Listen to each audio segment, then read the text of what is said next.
Welcome to the Sencast. My name is Dale Pickles. I'm the Managing Director of B Squared and the host of the Sencast, the podcast for special educational needs and disability. And if this is your first one, then welcome. Come and join the podcast. Each week we talk about a different topic within the world of SEN to improve our knowledge, to provide support to professionals working in schools, and to empower parents. And in this episode, we discuss better oracy through building speech and language skills in schools. And this was discussed with Yin Collighan and Louise Emerson, who are both specialist speech and language therapists from Speech and Language Link. The Sencast is created and produced by us here at B Squared. And did you know we have AI in our assessment software? Teachers can use our AI to help write their reports or summarise progress or next steps. Teachers can choose those key achievements or next steps for each pupil, so it's still very personalised. The AI takes the hard work away, turning what you want to focus on and create those lovely paragraphs of text with the correct he's and she's and all those things going on when you're copying and pasting. All that's taken care of. The system can also translate that text into 40 different languages, helping to engage parents where English is not that first language.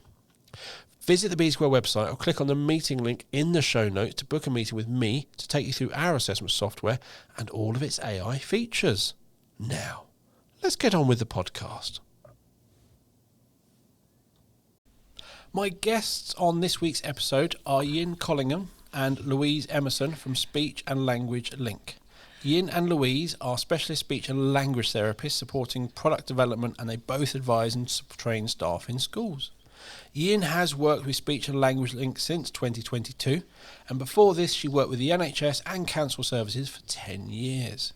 Lou has been with Speech and Language Link for just under a year, but has also worked in the NHS for 10 years. Welcome to the show, Yin and Louise. Hello. Hello. So, today we're talking about oracy and how schools can improve it by focusing on the foundations of speech and language. So, let us start with a definition of oracy. Oracy is basically, well, it's quite complicated to explain. There's not been a really very clear definition in the Oracy Commission's document. I think it's We Need to Talk, Education Commission's document.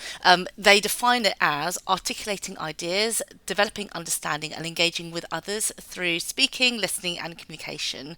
And they kind of term communication in their context, meaning things like AAC and sign and talking as well. So basically, in kind of more simple terms, it's having the skills to communicate and learn effectively by talking and listening, and involves things like persuading or engaging and collaborating. So yeah, it's quite a wide definition there, but that's what they've come up with.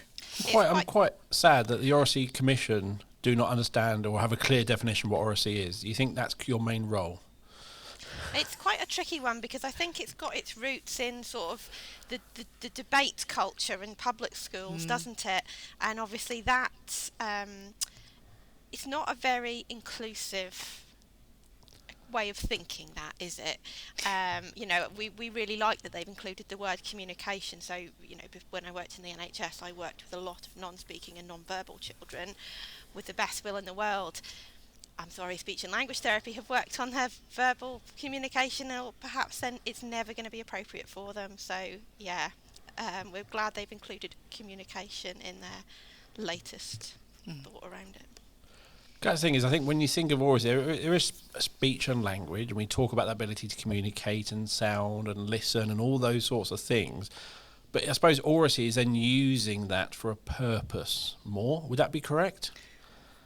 Yeah, I would say it is using it for a purpose more. I mean, there's three different aspects of it. There's kind of learning to talk, listen and communicate.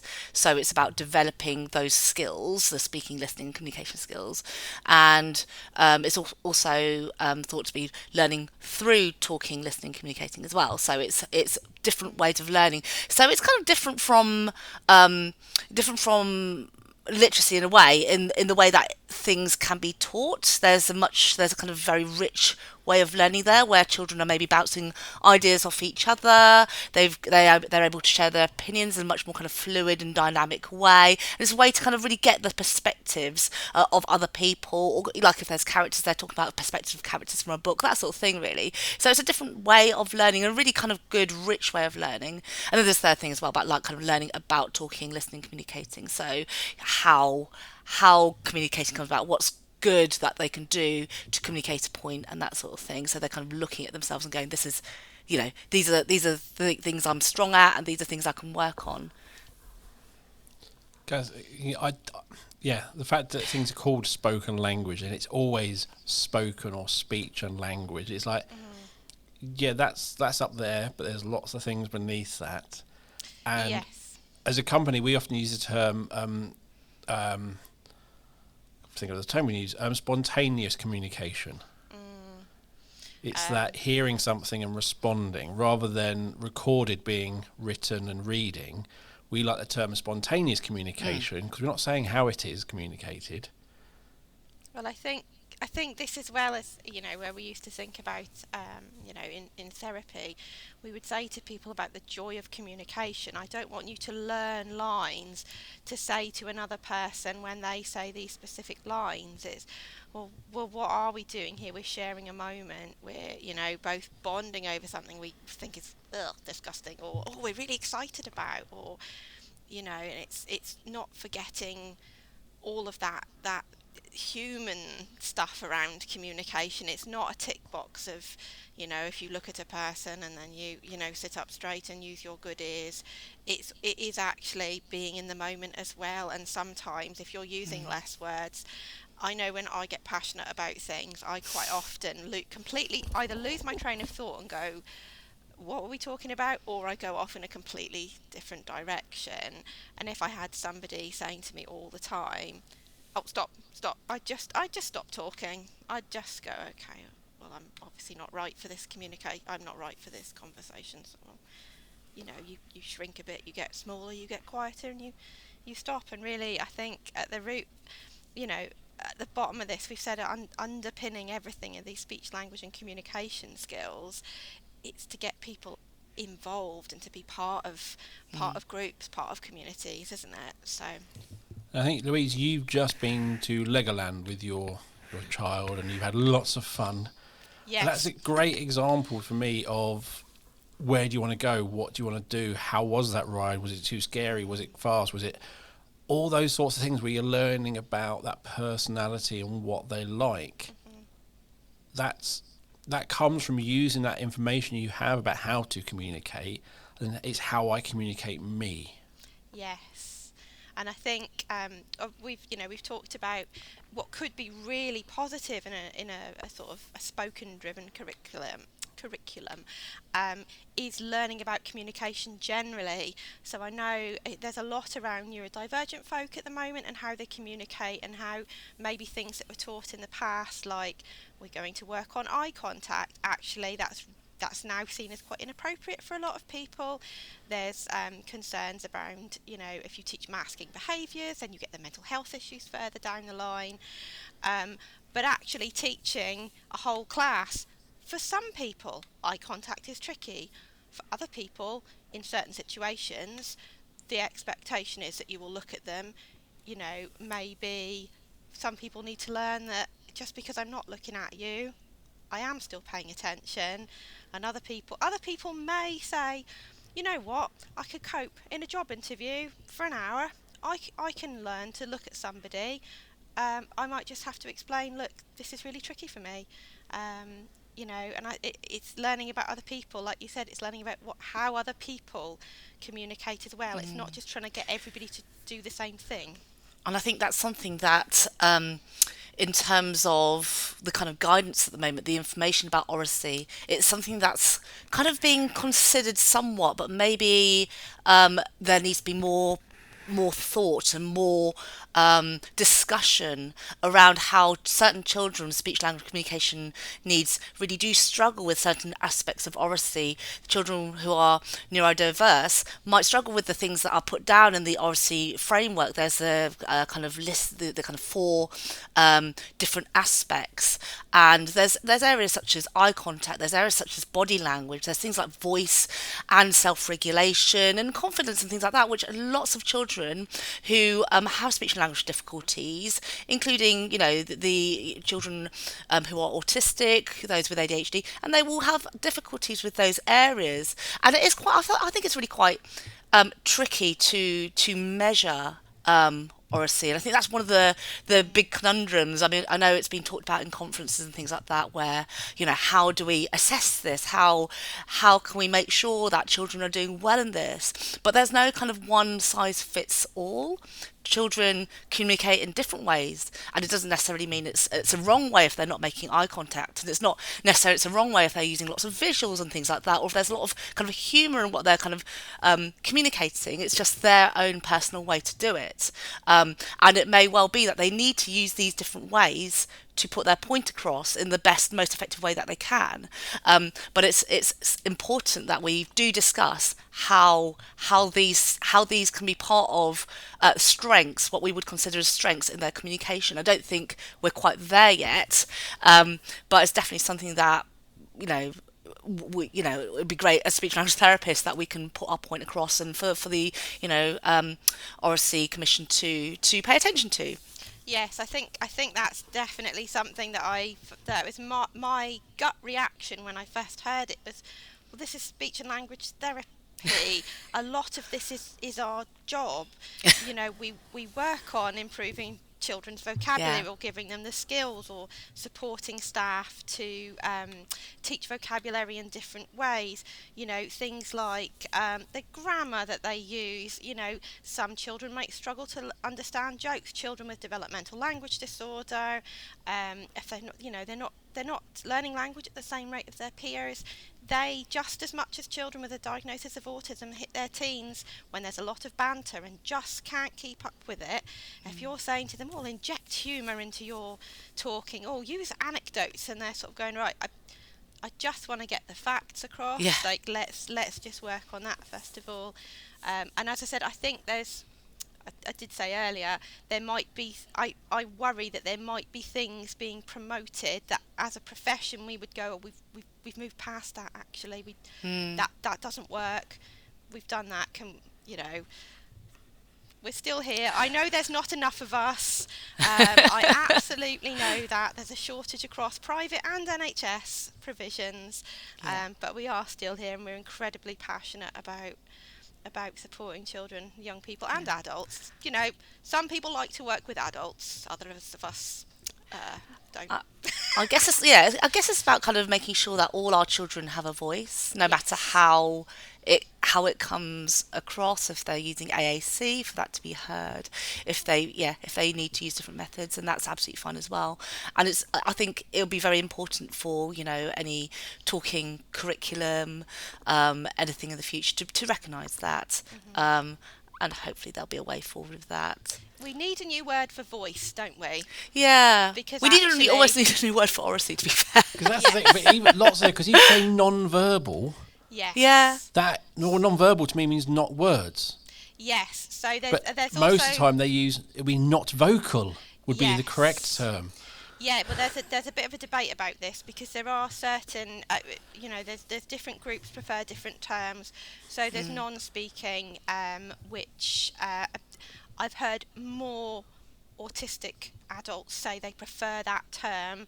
They can physically produce voice, but in some situations or at certain times they can't use their spoken word. So actually they do need whether it's something like a simple piece of paper with some symbols on, or whether they have got a sort of dynamic screen speaking device as a backup. But then there are populations of people who have no or very little physical voice ever to be produced.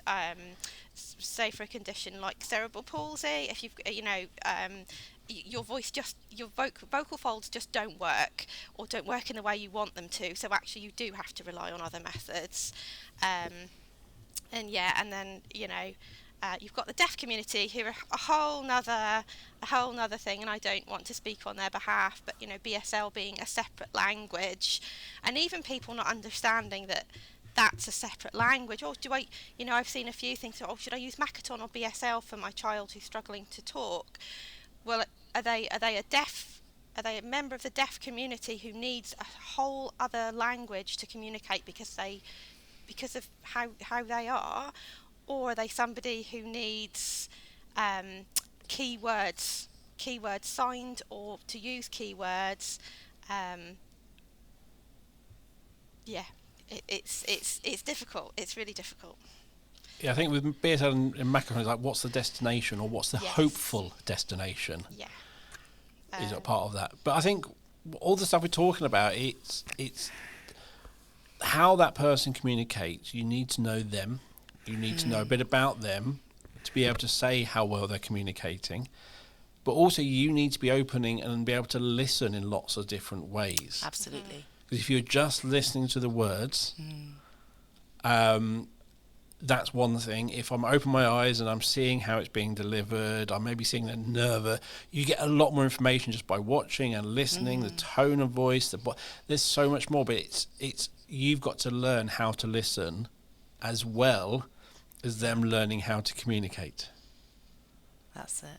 Yes, it's so important to be observing them kind of holistically, and really the thing is that helps you know what areas that they might be struggling with, and then you can give them support with that, and also to have, if you can, to have a conversation with them and say, how are you finding this, or maybe a way of them feeding back, how are you finding this work, how do you find the talking, do you feel comfortable with it, how can we help you, how can we support you to feel comfortable, and maybe even observations in different parts of their lives, like for example if they're doing paired work, or if they're working with certain people, their peers, if they're in the playground, even those kind of things, or what they kind of choose, their preferences are also important to help children to develop their language skills, to develop their oracy skills, to become much more confident talkers, or how they communicate. It's observing is such an important thing. I would say in kind of typical classrooms around the country, children are talked at. And a lot of it is, here is the information, watch this, do this, write stuff down, do work. And actually in a lot of classrooms, there isn't that opportunity for children to talk, to discuss, to have those little group discussions, discuss with a partner, to present information orally, or things like that. And I think that's one of the things which will, as there's this drive towards oracy, that change needs to happen in classrooms. Absolutely. I mean, from what I've seen in the classroom where I've done observations in, there have been some brilliant examples of, carpet time discussions, that kind of snowball technique, and all these different things. And it's been wonderful to see. But I would agree that there's just not enough of it, and it's so rich and it's so useful when I've seen it being done. So yes, it's lovely that there's going to be much more emphasis, and that's one of the biggest benefits of all kind of the oracy drive going ahead. That's one of the biggest benefits there, just to see people put that importance on talking, and then I think what we'll also see is that people realise how teachers and teaching staff will realise how many children are actually finding this really difficult, a difficult area for many children, and there will be that what do we do next? How can we support those children? And then the thoughts about how can we support those kind of foundational skills to help them with their oracy. So in a way, it's really great, and hopefully, people will find the best way to approach all this work, and they'll understand actually there will be some there'll be some hurdles to it, and then figure their way around it. I think one of the things is that there isn't that much time in class either. So I think I did a presentation with Abigail Hawkins for Sensible Senko, and she was saying, how does this fit in to, in the current school day? And I mean, it's a really good point. How does it get fit in? Well, I think this is part of wider conversations about the curriculum and how fit for purpose it is at the moment. I think it's a really good time to, let's just discuss everything. And if we say, as we say, speech and language are the building blocks of everything, well, how do we just tweak to get a little bit more language in? And I know we've discussed in the office, we've got colleagues whose children are teachers talking about how little training they get on speech and language, and part of this is going to be, you can't just dump all of this on teachers without additional support. We did degrees on speech and language therapy. We can't just say, right, come on guys, well come on, it's just talking, isn't it? And to sort of increase the knowledge, and at the very beginning, we had a colleague who said, her daughter had half a day on speech and language therapy in her teacher training course, which, when you're arguing, it underpins every single subject. You need to know about vocabulary and science. You need to follow instructions. Maths questions. Mr. Brown went with his 3 children to the cinema. They went at 2:15. If you arrive before 3 o'clock, it's this much money. There's so much language involved in all of that. It needs to be important right from the beginning, and not putting the burden on teachers who already have so much to do. Just come on, get on with it. That's not fair on them either. As much as we want our children and young people to be talking more in schools, we've got to be realistic about the staff that are going to be delivering it. If we look at the primary national curriculum, you have end of year outcomes for reading, you have end of year outcomes for writing, you have key stage descriptors for spoken language.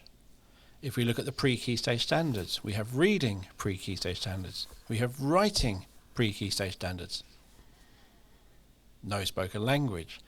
So even in terms of accountability and all those sorts of things, the spoken language, Oracy, that whole side of it is completely missing.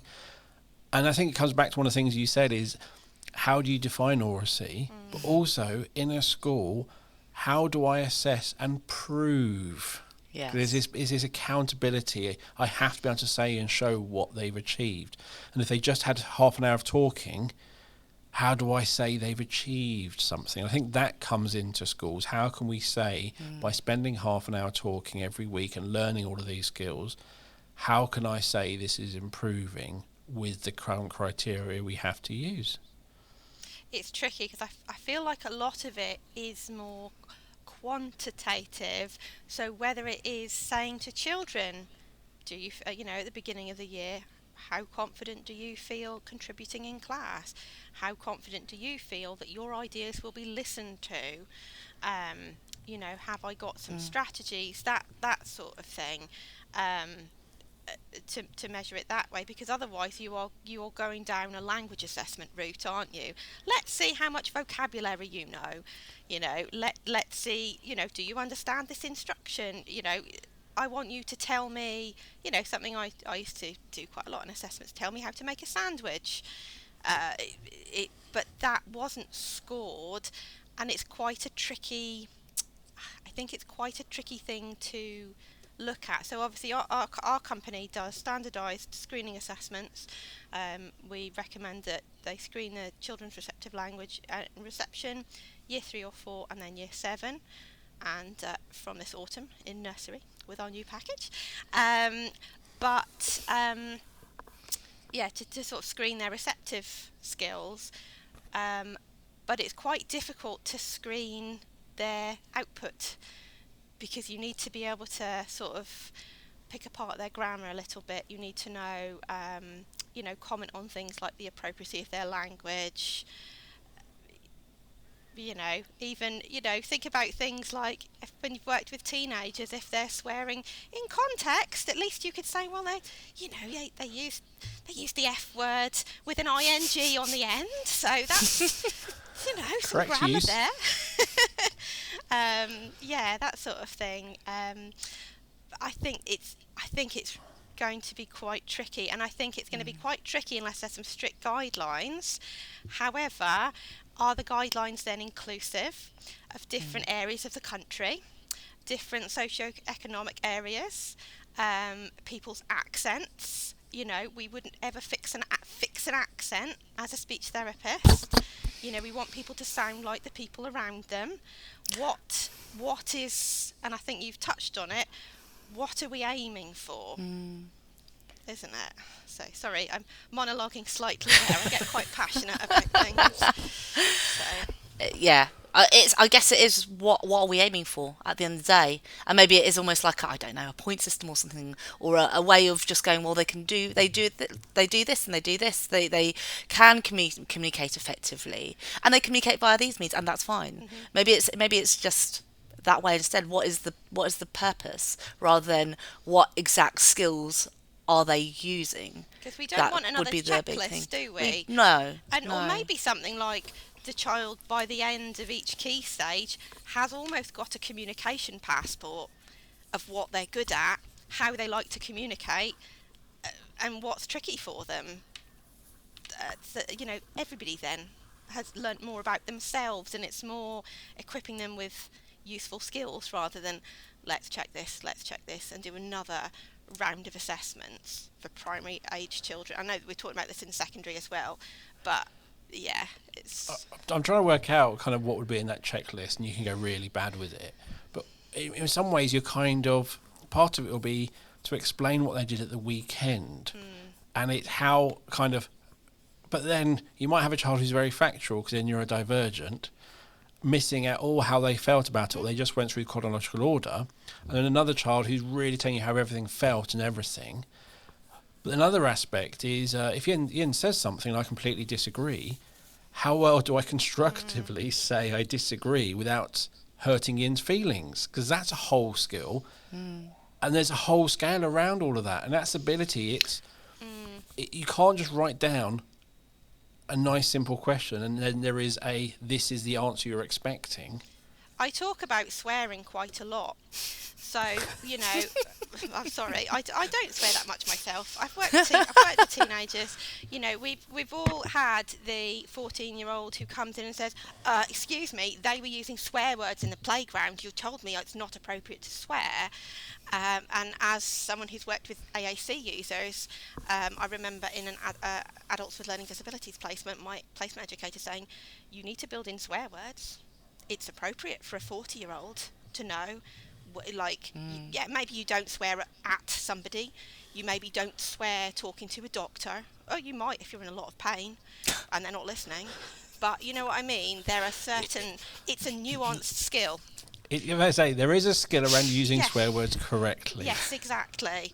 They're also in a different part of the brain, so they serve a purpose and all these sorts of things. There is a reason they're there. Yes, I'm really sorry, but I'm not advocating swearing in an Oracy curriculum, but it's just a really good example. But it's interesting, we were talking about safeguarding on a recent podcast, and we're talking about, in the AAC kind of vocabulary, is there ability to report or kind of give information about something that's happened to you? Is that language there? So you can actually say something happened to me and it was inappropriate. Yeah. You know, as simple as I didn't like it. I don't understand. Like, you know, you are working with different levels of language, obviously, but yeah, to have that, you know, your vocabulary is gate-kept by whoever programs your AAC device, and if they don't have things in that you need to say, how can you say them? So. It's a really interesting that I never even thought about, that literally you are limiting what the how and what they can communicate. And I'm not saying give 12-year-olds swear words, but if all their peers are using them, you should give them access, but then you teach them they don't use them around parents and teachers, and use them with your friends. But and there's somebody I've seen on does reels on or YouTube or shorts and whatever, is a wheelchair user, and he's shopping with his mum in a supermarket and gets his AAC to say the most ridiculously things about, mum, don't forget to get the crack. We need more of those hard drugs. And that is coming out of his thing, and his mum is just hiding. And the other shoppers are looking, but it's like, he should be allowed and be able to say that. You shouldn't be taking that away from him. That is his humour. Yes.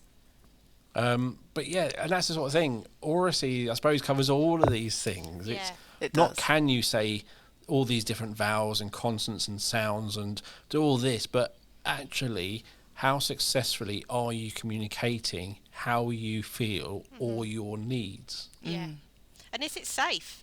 You know, you might be feeling that you're absolutely in the right. Maybe it's, okay for you to shout at your mate who's going to shout back. Maybe you don't shout at an authority figure who has, in that moment, got the power to make your life quite unpleasant. And learning about the appropriacy, and for some children, young people, it is really tricky to quiet that voice that says no, that adult is in the wrong. They're absolutely in the no. I just can't let this go because I'm so upset about it in this moment. But I would say sometimes that again comes down to your Oracy skills. Is sometimes you're Yes. frustrated and you go to blah. Yep. Whereas actually, if you had more skills, Yep. if you had a better knowledge Yep. of using them, we could use That's them more it. effectively. You might Yep. be less shouting at that authority figure and just going and maybe explaining why. Because they're not that authority figure might be wrong, Yeah. but they probably believe they're right on the information they have. Yes. And if you can provide more information and help them see that actually they may have misunderstood the situation, you might get a better outcome. Yes. Absolutely. And this is where learning about communicating at different times, even if it's some people need to learn, if I start myself rising, I just need to say I'm getting angry. And like I say to my 4-year-old, look, I'm getting really angry. I can't talk to you right now because I'm just going to start shouting at you, so I need to leave, or you need to leave, or one of us needs to leave the room. And that in that moment is sort of keeping us both safe. And I can come back to him at a later time and appeal to his 4-year-old sensibilities and explain why he couldn't, have marshmallows just before he's brushing his teeth for bed. That sort of thing. So. Yeah. But again, it's having that conversation rather than saying, no, why? Because I said so. Okay, that's useless information, and B, it hasn't given me an opportunity to respond. But also, thirdly, it's taught me that if I just say no and because, that's how I just tell someone else no. Yeah. Actually, no, why? Because you're about to brush your teeth and there's sticky marshmallows. And also, we don't eat, all those sorts of things. We don't eat just before dinner. There are rules, whether or not you agree with them, but it's having that conversation. If he sits there and goes, but actually, blah, blah, blah, blah, blah, you might go, you know what, today you can. Yeah. Yeah. But it's down to those skills. It's about, in reality, that is debating. You are debating with a 4-year-old. Negotiation Yeah. skills, persuasion skills, all of those Yep. things come in, don't Yep. they? Yep. I mean, if the Oracy curriculum, if all goes well and all these children are trained, have all these brilliant skills here, then we might be having kind of different. There'll be a bit of different parenting, really. I think what you Things will might end up change a doing lot. is having to do Oracy courses for parents. That's it. How to win an argument with your child because they're better than you. They're better at it now. Perhaps that's a whole kind of conspiracy theory. We always keep the children's Oracy levels worse than the parents, so the parents never lose. Perhaps. Oh, let's not start a new conspiracy. So there's no speech and language training for teachers, so we don't do Oracy. Yeah, it's fitting. That thought process is fitting really quite clearly now. It's less of a conspiracy theory and quite obviously true. But again, we're talking about everything we kind of talk about is generally through the words, through vocal communication, through back and forth, quick communication. Mum, I want this. No. When we change the different communication methods, the skills are the same. I would say mostly. It's probably. If I'm using AAC, there's obviously no tone, there's no body language. You're just getting the pure words. So how, again, if somebody's not ever really experienced using AAC, how do you get those additional bits through AAC? Is that possible? So like the humour, the sarcasm, how does that kind of come through? Is that, can you do that through AAC in the same way? depends on the user and depends on the method. Obviously AAC is a very broad umbrella, and technically signing comes under that. And I was listening to something about BSL and about how a lot more of their language is more sort of slapstick. That the humour is more slapstick because it's visual. And if you ever watch two deaf people signing, like the facial expressions are so much more animated than people who use spoken words. And you do, I've worked with children who use the multi-screen speaking computers. Generally iPads, a lot of them use iPads, but some of them will look at you and laugh. There is still that body language and that facial language, or you can see even a very classed as PMLD young person I worked with, and we worked out that they had an amazing sense of humour, and they could actually do a 4-step joke, and they would look at you and you could hear the laugh coming, and you could see in their face that I've got you now. So they still do that. And again, another young person, I'd suggested they have a volume button to simply shout. When they were cross, they could turn the volume up and shout, "Excuse me," and they were a little bit against using, because they wanted to be a spoken voice user. And once I showed them, but what if you could shout, they went, "Oh, yes, please." And I don't know, as technology comes on, whether there will be the ability to tweak the sort of spoken output of more I can't remember the exact words. I've lost all my AAC words. Whether there'll be more sort of nuance in spoken words. I know they're looking at much more for accents and stuff, so people feel more like them. But I can see it happening though with the rise of the AI and things like that. I think as you start throwing those emojis in, so you say something as an emoji. Oh, well, that emoji means say it like this. Oh, that's a good idea. Yeah. Because I think when you're texting, there are those who use emojis and can do sarcasm and have lots of fun. And there are those who are not using them, and that's when you kind of get misunderstood. Yes. Yeah. Yes. You always need an emoji. No. That's very helpful. We had a discussion in the office, and so apparently amongst people our age, like a thumbs up is cool, I agree with that. But amongst younger people, it's really passive aggressive, and young people don't use emojis as much as. Oh, that's interesting. I never knew that.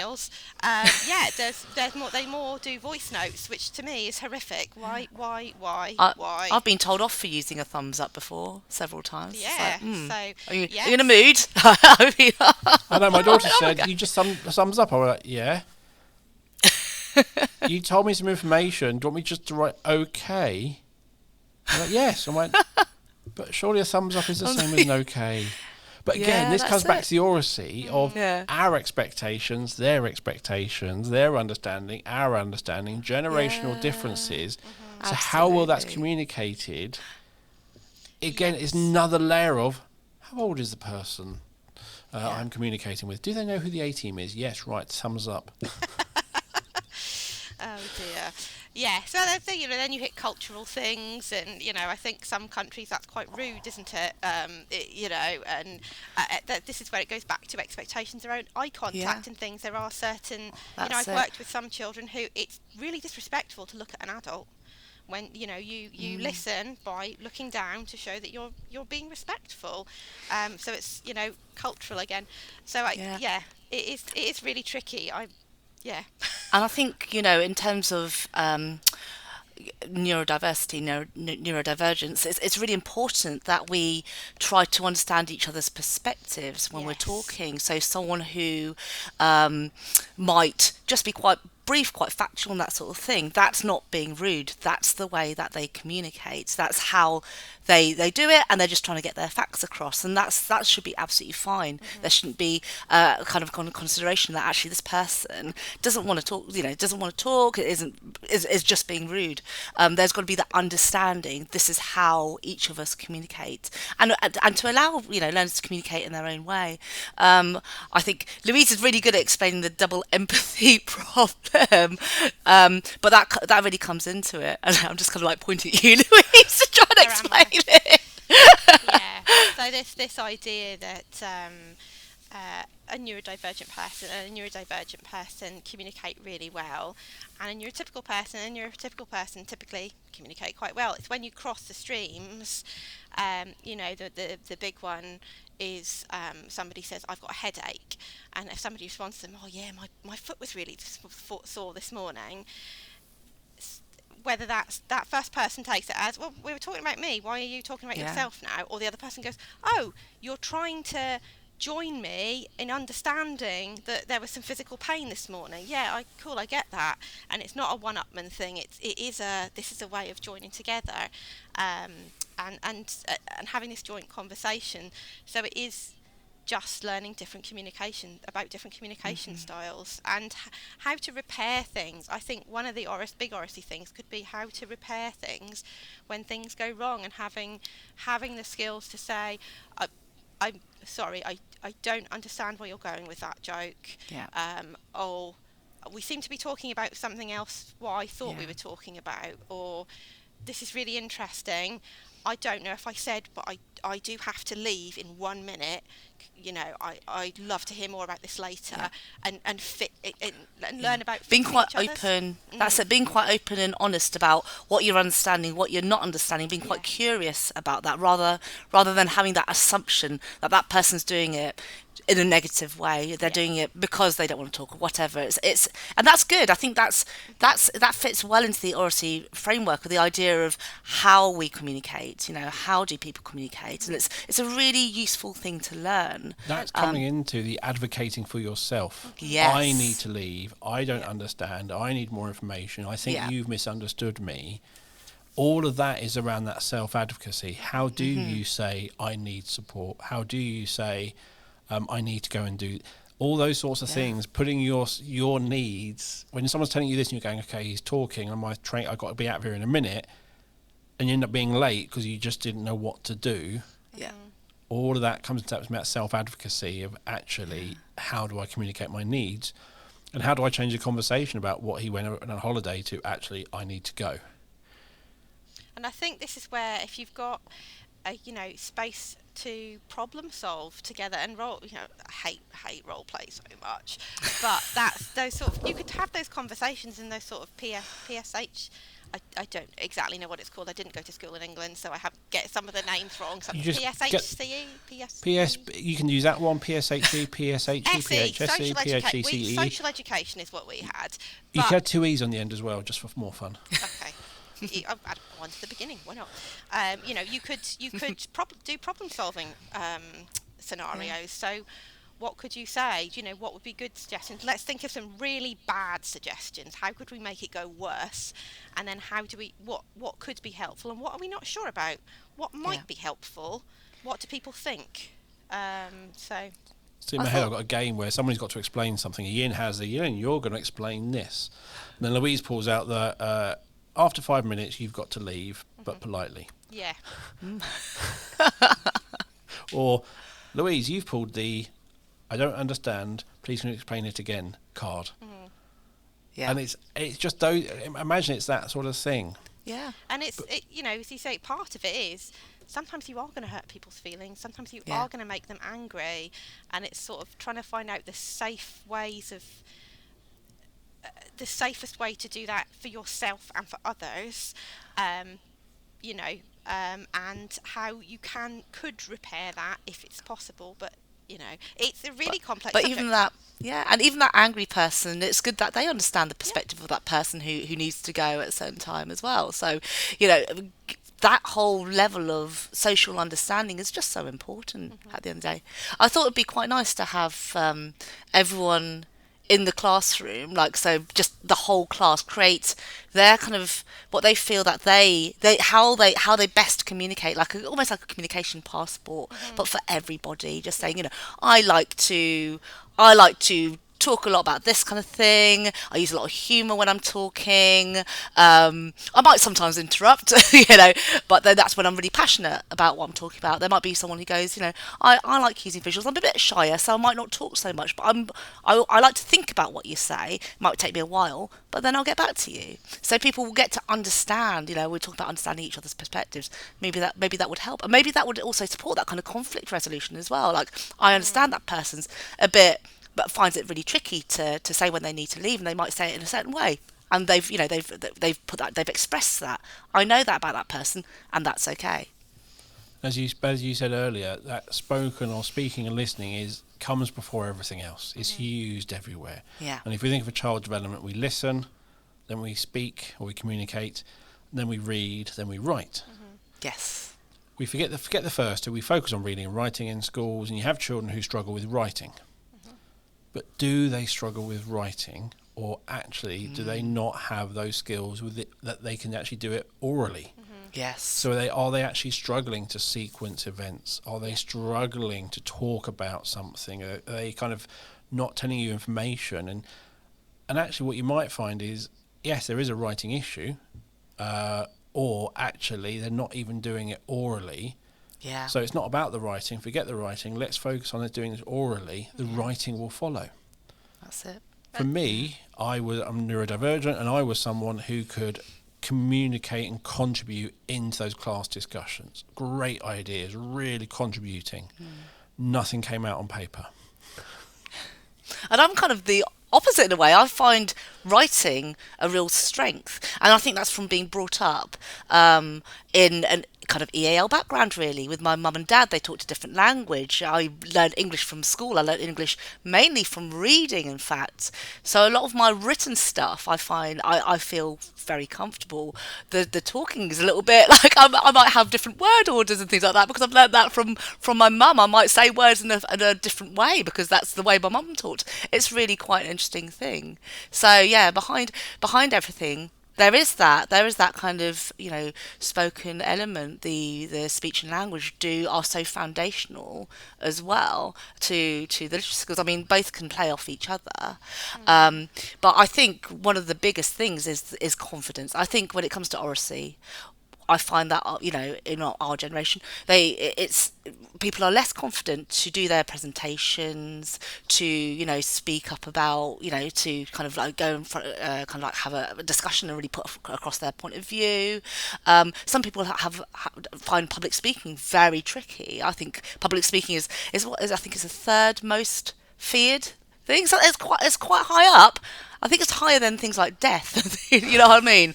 It's higher than so many things. Public speaking is one of the top feared things. One of the biggest fears.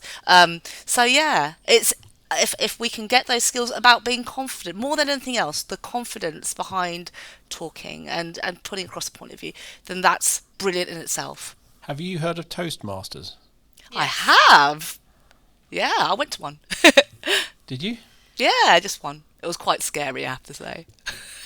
So Toastmasters is basically, again, listening to what we talk about, Toastmasters is oracy skills for adults. Yeah. Who are using it within their work. And I'm a Toastmaster. I'm now the Vice President of Education or something. But it is all about improving those skills. But what I love about it is you're learning how to speak within a allotted time. You're learning the structure. You're learning how you deliver. There is this is how we recommend doing it. I look at it going, yeah, that's not going to work for me. But what I also learning is, in my evaluation of others, you learn a lot. So as you're listening to someone speaking, they're using the power of 3 and this and all this, and I'm going, the power of what? Google power of 3. Yeah, if you say important, clear information, power of 3. It kind of helps people. It always sticks with 3 things. If you do 2, not so good. Do 2, 4, people have fallen asleep. But it's the 3 apparently works really well. And all these different things, and you're watching these people and you're learning so much. But that person who's talking is just as scared as you are. Yeah. But it's building that confidence. Yes, Absolutely. and it's practicing, as you said. Confidence through practice. Even back, I was looking at Marion Blank's work, the blank question. The different question levels, and one of her big things is that two-way interaction of the more vocabulary you have, the more the more abstract your thinking can become, so the harder problems you can solve and discuss with people. And as children age and become young people and teenagers, they start to use all the different metacognitive type words, like what's the difference between discuss and debate and explain. And it's that sort of almost like a whirlwind up of the more you learn, the more you can do, and the more you use it, the more you learn. So it's just giving them that time, like Practice. you said, and Practice and exposure, isn't it? That's not as bad as it first seems. No. And if you've never heard of the blank questions, we did a podcast many years ago with the wonderful Angharad Welsh on verbal reasoning. Well, I'd never heard of verbal reasoning. I'd never heard of blank questions, and it was one of those podcasts where I learnt a lot. Blew me away, and it was really obvious when I looked about having conversations with my children. Miles too abstract for them. Miles too abstract. Simplify it down. Got the answers. I have written a blog for Speech and Language Link about it. I am no way positing myself as an expert, by the way. It's something I'm really interested in. So It's fascinating. It is. It's useful in terms of Oracy as well, if you think about what levels of debate and discussion that they can have in the classroom. If you're asking questions out to the class and ask them to talk about it, then they might well get stuck because the level of verbal reasoning is way too high. How can you break it down? How do you scaffold it? Well, maybe if I only take it down a level, actually they could answer that question, and then either I model the answer, or they might be able to work it up for themselves, or one of their classmates might say, oh, I think I've got it, and then peer model it. Definitely. Okay, we're coming to an end, I feel. Anything you want to add before we go? No, thank you for letting us come on and talk at you. I did say before we started recording, I don't need to join in the conversation. You two can talk amongst yourselves, and you've done quite a good job of that, so thank you. Thank you. But it just comes back to is schools need to give those opportunities to have those conversations, to help people bounce ideas off each other, have disagreements, resolve those problems. That needs to happen more, and you don't even have to prove it happened. There just shouldn't be a need to document or record or anything. It should be just that trust that it's happening, and hopefully we'll see how that impacts them in other areas. Okay. So you've sent me some information. So you give me lots of links from the EEF, National Association of College Employers, Voice 21 and the Oracy Cambridge, Oracy Skills Framework, and Oracy Education Commission. So you've given me lots of links, and you'll find all of those links in the show notes, along with how to find out more about Speech and Language Link. And as always, you're going to find those show notes wherever you listen to the podcast or on the Sencast website. And if you want to get in touch, let us know your thoughts, suggest topics or anything else, please send a message via social media. We're on Twitter, we're going to be on Blue Sky soon, we're on Facebook, TikTok, Instagram, most of them. Or send an email to hello@thesencast.com.